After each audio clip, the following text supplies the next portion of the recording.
We're here again in the R.D. Milnes Antiquity Museum at the University of Queensland, and I'm joined by Professor Calvin Normore again from the University of California, Los Angeles. Welcome back.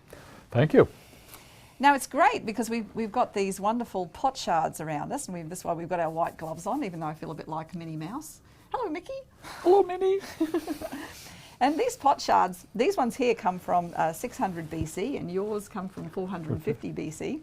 And these are the kinds of pots that these shards belong to. And this is a great opportunity for us to think about the relationship between wholes and parts, or Mariology in philosophy. Now, what do you think the problems of Mariology are, Calvin? Well, the basic problem is, what is the relationship between a whole and its parts?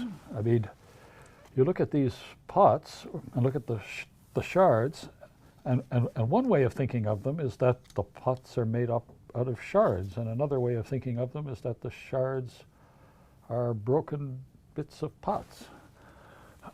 So which comes first, the pots or the shards? What's the problem with just saying that the whole pot just is the collection of pot shards? Well, the shards can exist even if the pot doesn't, alas.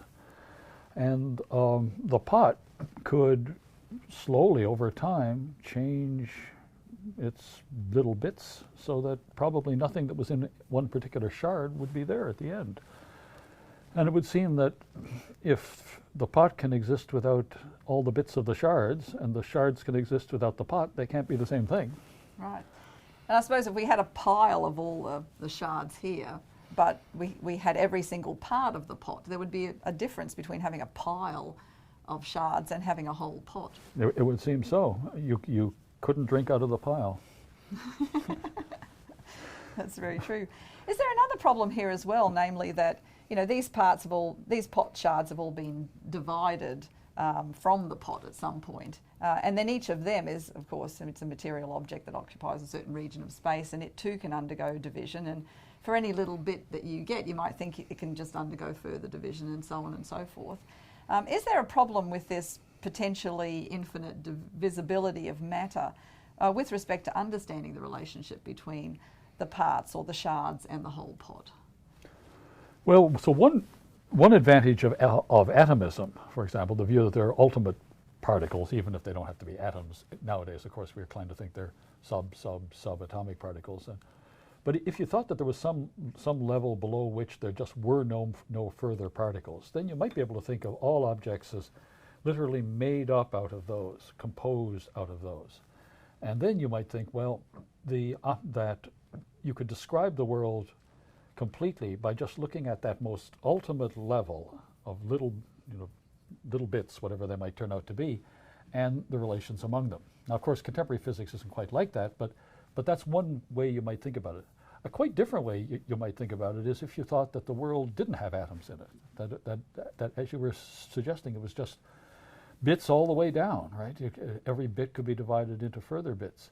Then you might think, well, look, there isn't any ultimate level of reality. There's nothing, so to speak, that we could start with to try to build up the universe from. So then we would have to start in the middle, with roughly the level of pots, I suppose, and work down and work up at the same time. And you might think, well, that can't be right. How could there be objects that are such that they're made up out of items that are themselves made up out of items that are made up out of items, and so on, infinitely? Where does the thing get going? Right? That seems like a conceptual problem. Right. So we have here a kind of infinite regress of composition. Yeah. I mean, this makes me think about regress arguments more generally.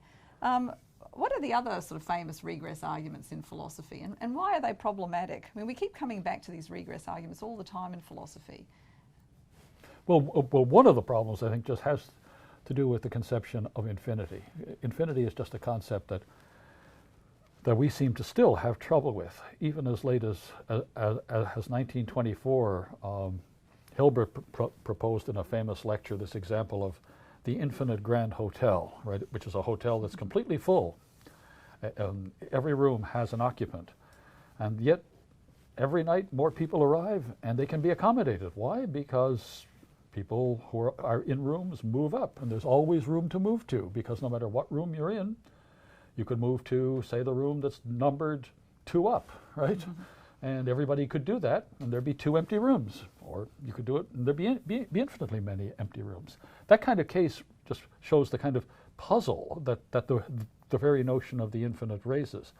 Now, if you look at regresses, that is, cases where one thing seems to depend upon an earlier thing or a different thing and so on ad infinitum, then these problems of the infinite are involved, but there are also some other problems. I mean, problems about causation, problems and so on. The most famous case is probably worries about arguments for the existence of God, which come up already in Aristotle, right? I mean, see, Aristotle's got a peculiar problem, I suppose you might say, or at least his interpreters thought it was a problem. On the one hand, he wants to claim that the world has always existed. On the other hand, he wants to claim that it's provable that there's a first cause. And the argument that he gives that there's a first cause is an argument that there can't be a certain kind of infinite regress. But the argument that he gives for the eternity of the world, or the past, that the world's having always existed, requires that there be an infinite time going into the past. So how can these two be reconciled? And in antiquity, lots of people thought they couldn't be reconciled. So there was John Philoponus in the 6th century, and the whole Arabic tradition really after him, I think, had trouble with this. One side of the Arabic tradition and one side of the Christian tradition too wants to claim that there just can't be infinite regresses, that the world must have had a beginning, for example. While another side wants to say, no, Aristotle might perfectly well be right. The world might, perhaps Scripture tells us otherwise, but from the point of view of what one can see rationally, the world might have always existed. But still, there are certain kinds of regresses that couldn't be infinite. Maybe, for example, the infinite regress of composition is one, but the one that they were concerned with was one where you require that a cause be simultaneous with its effect, right? Because they wanted to say, look, if the cause is not simultaneous with the effect, there'll be a little gap, since no 2 moments are next to one another, and somehow the cause has to get its activity over that little gap, right? So they thought, no, genuine causes must be simultaneous with their effects. So there'd have to be a chain of causes, all of which are operating at the same time, and all of which are required for the production of any effect, and they thought that couldn't be infinite. And how do they get from the idea that there has to be a first cause of everything to the idea of God? You mentioned that these infinite regress arguments are used to prove the existence of God. So what entitles them to make that move? What is it about that first cause that made people think it had to be a deity? Oh, that's a good question. For example, Aquinas, when he gives his famous 5 ways, he just says, and this all men call God. Yeah.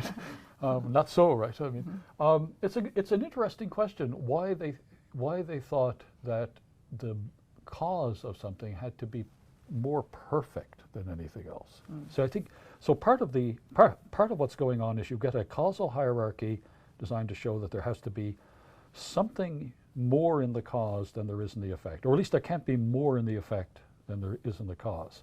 So causes have to have a certain kind of oomph. And I think they concluded, and it's a long story about exactly how, that the kind of oomph that would be required to produce everything would have to be oomph that only an amazingly powerful and exciting being could have, and that they were prepared to call God. There are some, and there are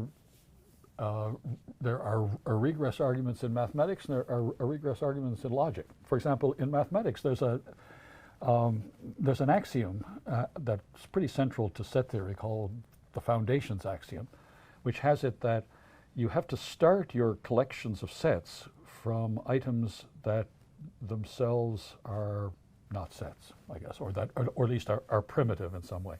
Now, there's been debate about whether or not you have to have a foundations axiom, but there are all kinds of problems that emerge if you don't. In logic, probably the most famous regress is Lewis Carroll's in what the tortoise said to Achilles. So here's the problem. Achilles has finally caught up with the tortoise and is sitting on its back. And they start to worry about how you would draw the conclusion from an argument. And the thought is, if one of your premises is if P then Q, and another premise is P, how do you get Q out of that? Well, Q would follow if the following were true. If P then Q and P then Q were true, right? But then, of course, that's just another premise, yeah. and how do you get Q out of that? And the tortoise points out to Achilles that that this regress can go on infinitely, and Carroll's conclusion is the process of getting Q from premises can't be a matter of adding these additional premises. It has to be something more primitive, an action you perform, a rule that you follow. I mean, that's quite a challenging regress, that one, because that sort of shakes the very foundation of argumentation itself. Well, what it shows, I mean, at least what Carroll thought it showed, and I think he's right, is that the process of deducing, of actually drawing the conclusion, is not itself a process of accepting a new proposition, right? When you go from if P then Q and P to Q, it's not that what you've done is come to believe that if P then Q and P then Q, rather what you've done is you've done something. You've actually drawn a conclusion. And that's a different kind of thing, and it shows that something in logic is not the same thing as simply believing something.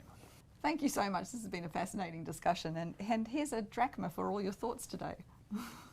Why, thank you. I'll try to spend it in one place.